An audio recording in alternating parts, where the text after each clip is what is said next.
అందరికీ నమస్తే. ఇంకో గీ ముచ్చటని ఉత్తరప్రదేశ్కి వెళ్ళి పట్టుకొచ్చినాం.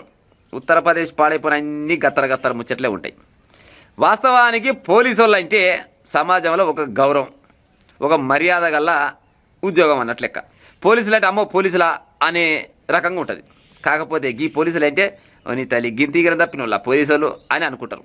ఏందా ముచ్చట అంటే ఉత్తరప్రదేశ్లో అంట నైట్ డ్యూటీలో ఉన్నట్ట ఒక ఆయన కంప్యూటర్ ఆపరేటర్ ఉంటారు కదా పోలీస్ స్టేషన్లో.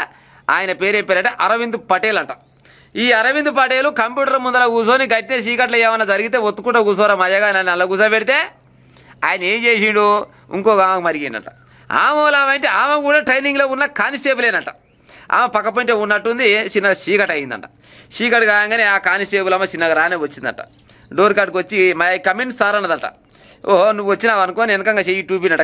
కమాన్ అన్నట. ఎవరు లేరు, కానిస్టేబుల్ ఒకడే ఉన్నాడు, క్లర్క్ ఒకడే ఉన్నాడు. ఇక ఈమె ఇద్దరు కలిసి పటేల ఏం చేస్తున్నామని పోయిందట. అరవింద్ పటేల్ ఈయన పేరు. ఏం చేస్తున్నావు పటేల్ అంటే నీ గురించి ఆలోచిస్తున్నా, ఏం పని లేదు నాకు అని చెప్పిందట. అట్టిన వెనకంగా మీదంగా అట్టిన ఆటం ఒరిగి ఇక మన కుక్క కంటే అధ్వానంగా పాడైంది. ఏడు కాడికి తోసిన రకంగా ముద్దులు పెడుతూనే ఉంది, పాడైపోను. మరి ఇది పోలీస్ స్టేషను, మనం గౌరవప్రదమైన ఉద్యోగంలో ఉన్నాం, మనకు ఎంతో కొంత సమాజంలో గౌరవం ఉంది అని కనీసం కూడా సొయ్యి లేకుండా సిగ్గి శరం లజ్జ తప్పి పోలీసు వాళ్ళు ముద్దుల ఆట ఆడుకుంటారు. మొత్తం రాసలీలలు పెట్టి ఆ సీసీ కెమెరాలో మొత్తం రికార్డ్ అయినాయి అంట. పొద్దుగాల లేచి చూస్తారు కల్లా ఆ సీసీ కెమెరాలో చూస్తారు. ఇంకొక ఆయన వచ్చారు కదా, చూస్తారు కల్లా రాత్రి ఏమేం చేసిరు ఏం కథ అని చూస్తారు కల్లా వీళ్ళ భాగవతం మొత్తం బయటపడ్డది. చూడురు కథ. పోలీసులు అంటే ఎంత గౌరవం ఉండాలని చెప్పుది. మీకు పోపు తింటే పాడైపోను అటేం కల్లా ఇంకా సానా ఉంటుంది, పాడైపోయి సానా రకాల మార్గాలు ఉంటాయి. నేను చెప్పకూడదు, వాళ్ళకి తెలియదా ముచ్చట, కానీ చూస్తోళ్ళకి మీకు కూడా అర్థమైతే ఎన్నో కాడ పాడై నీ సకదానం ఏడ్చి చావాలి. కానీ ఏకంగా నడి పోలీస్ స్టేషన్లో గిసవంటి రాసలీలలు చేస్తే సిగ్గి శరం లజ్జ ఉండాలి జరనన్న. పోలీసు వాళ్ళు జర అమ్మగాని మీ మనసు నొచ్చుకొని నన్ను ఏమనుకోకరు, ఎందుకంటే వాళ్ళు చేసింది గసోటి పని కాబట్టి నేను కూడా గట్టిగా మాట్లాడతా. ఆయన నైట్ డ్యూటీ క్లర్క్, ఆయన కంప్యూటర్ క్లర్క్. ఏం చేయాలి, కంప్యూటర్ వర్క్ చేసుకుంటూ ఉండాలి.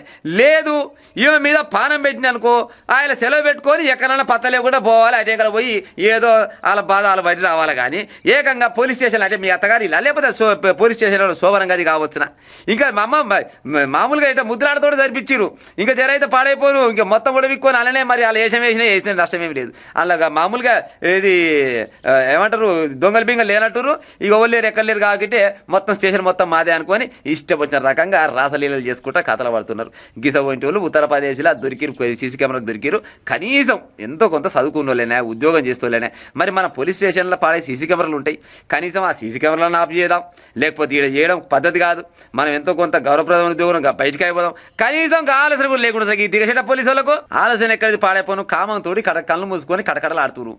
అందుకోసమని ఈ ముచ్చట మొత్తం పెద్ద సార్ కాడికి పోయేసరికి పెద్ద సార్ చూసి నోరెళ్ళ పెట్టాడు. ఓరి కొడుక ఎంత పని ఆయరని ఆయన ఒక్కనాడు జరగపోయేసరికి అలా ఈ మంచి ఇయ్యాలనే గిట్టు వచ్చినట్టు రోజుకి ఇదే పని చేస్తారు అనుకొని ఆమె ఉంది కదా కానిస్టేబుల్ అమ్మ, ఆ మహిళా కానిస్టేబుల్ అమ్మని తక్షణమే సస్పెండ్ చేసేసిరంట. ఇక ఈయన ఉంది కదా అరవింద్ పటేల్. ఈ అరవింద్ పటేల్కి ఏమో మెమో జారీ చేసిరంట. మెమో జారీ చేసి అసలు ఏం జరుగుతుంది ఏం కథ ఈడు ఎండోలా చేయబట్టి ఈయన మీద కూడా ఎంక్వైరీ అయ్యి ఈయన సంగతి కూడా మరి తప్పు అలదా ఈయనదా ఏదో రకంగా ఈయన కూడా పని చేద్దాం అనుకొని ఇద్దరు పని చేసి బయటికి వెళ్ళకూడదు తెలగొడతారు. కానీ మొత్తానికి అయితే మహిళా కానిస్టేబుల్ పని అయితే ఫస్ట్ గంట కథ చేసిరంట. ఏం చేసినా కానీ పోలీస్ అంటోళ్ళు తలదించుకునే పని చేసిరికి దరిద్రులు ఇద్దరు కలిసి.